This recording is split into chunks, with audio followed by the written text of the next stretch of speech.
Puts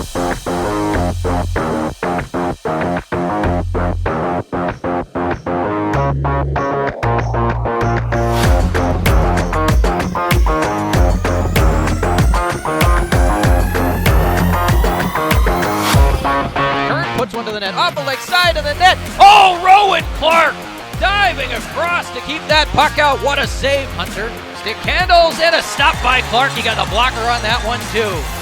In behind the net, Tassi walks out in front. Panetta robbed by Roan Clarke. What a stop that was. Cuts into the middle, tries to open up. Clarke, who gets a toe on it as he stretched backwards to make this save. Feeds back across, good stick, swing and a miss, rolling puck in front, tied up in skates. Roan Clarke with a heroic save.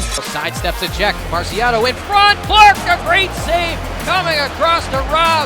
Nick Rayo, highlight reel stop from the Viper goaltender, and then they'll ice the puck. I think I started skating around 3 or 4, just skating, and then I think I got put into hockey when I was about 5. I played some 3-on-3 during the spring, and then my first full year I think was in H2 or Hockey 2, so I was 6 years old. Pretty sure my first game, organized game, I got put in the net and I let a puck in from the other goal line, the first shot. So I didn't really like it at first, but then as I started to play, I always found myself playing defense and trying to stop the puck regardless. And then I tried it a couple times, it wasn't too good. And then I think when I was 7 or 8, I started to kind of rotate in every other game. And then by the time I was 8, I kind of played, and that was Hockey 4. I kind of was my first full year, and then my first actual full year was when I played in my first year at Adam. Yeah, my mom hates it, I'm pretty sure, and all my grandmas and grandparents, pretty nerve-wracking. And then my dad's pretty calm about it. I know he, when I was playing hockey throughout, he'd usually go to the far end and watch and just kind of chill by himself and whatnot, and not deal with all the nonsense from the parents. But I think they've gotten used to it. I mean, I don't find it too nerve-wracking, so I mean, if the kid that was playing doesn't find it nerve-wracking, I feel like it's a little bit easier on them. But yeah, my mom definitely gets more heart attacks than my dad would.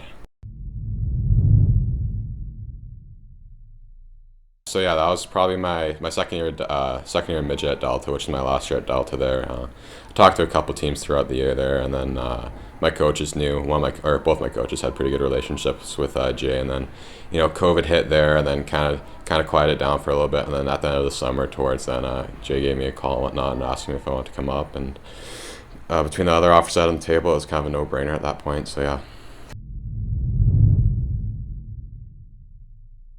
Yeah, so I mean, my first year here, obviously, we had a couple goalies in and out, and then for the pod season, at least, James Porter came in, and he was really great to me, and kind of gave teach me the ropes and whatnot, and I think it was just a sign of confidence in both me and Ethan when they signed him, that they had faith that we could both get the job done for our team, and I think so far we've done a good job.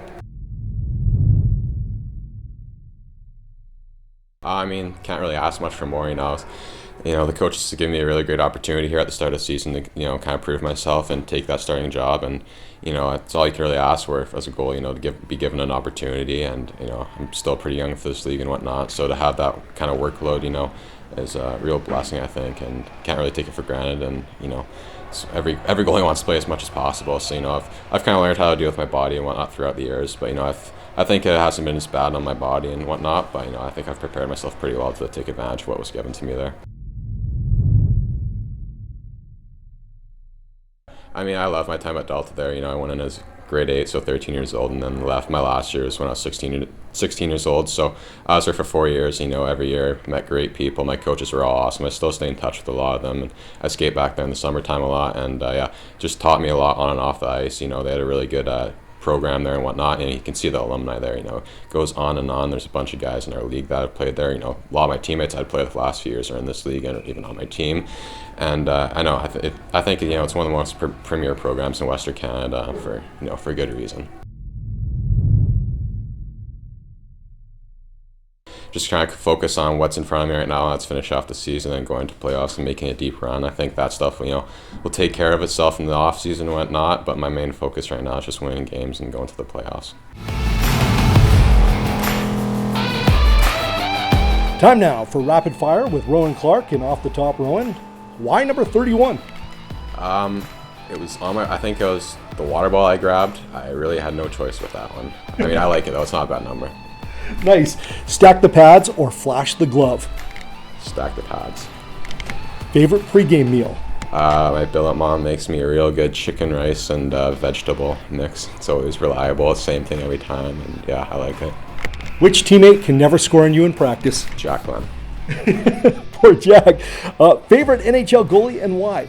As a kid growing up, I always liked watching Fleury and Price. I'd say those two guys probably had the most impact on my youth.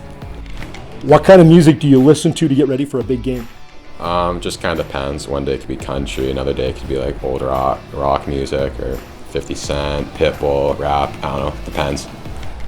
Excellent. Score a goal or record 3 shutouts in a row?